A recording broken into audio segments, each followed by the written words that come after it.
কয়েকটা কথা শুনেন। খাস করে আপনারা জানেন বেগম খালেদা জিয়া সে অসুস্থ, হসপিটালে আছে। তার শেফায়ে কামেলার জন্য একবার সূরা ফাতিহা, 3 বার সূরা ইখলাস পড়ি। আউযু বিল্লাহি মিনাশ শাইতানির রাজিম। বিসমিল্লাহ, আলহামদুলিল্লাহি রাব্বিল আলামিন, আর রাহমানির রাহিম, মালিকি ইয়াউমিদ্দিন, ইয়্যাকা না'বুদু ওয়া ইয়্যাকা নাস্তাঈন, ইহদিনাস সিরাতাল মুস্তাকিম, সিরাতাল লাযীনা আন'আমতা আলাইহিম,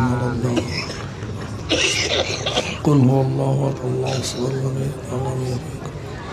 بسم الله الرحمن قل هو الله الله الصمد لم يلد ولم يولد. بسم الله الرحمن قل هو الله الله الصمد لم يلد ولم يولد.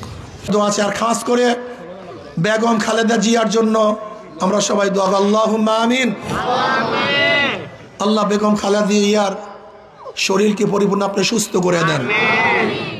ইয়া আল্লাহ শেফায়ে কামেলা আজলা নসিব করেন। ইয়া আল্লাহ যাদের উসিলায় মাহফিল হইল, যারা মাহফিলের জন্য চেষ্টা করলো, খাটনি দিল, সাহায্য করলো, আমরা যারা মাহফিলে হাজির হলাম সবার খাস রহমত নাজিল করেন। আল্লাহ এই গোরস্থানে যারা শুয়ে আছে সমস্ত মুমিন মুত্তাকিনদের কবরে আযাবকে মাফ করে দেন। আল্লাহ যারা অসুস্থ আছে পরিপূর্ণ শেফায়ে কামেল আযাব থেকে হেফাজত করেন। আল্লাহ আপনার জমিনে আপনার হুকুমত, ইসলাম হুকুমত কায়েম করে দেন। আল্লাহ কমপক্ষে কপাল পোড়া মুসলমানের কলব ইসলামের দিকেই ঝুঁকায়া দেন। আমরা যেভাবে কামাই করে হালাল রুজির মধ্যে বরকত দান করেন। রব্বির হামহুমা কামা রব্বায়ানি সগীরা।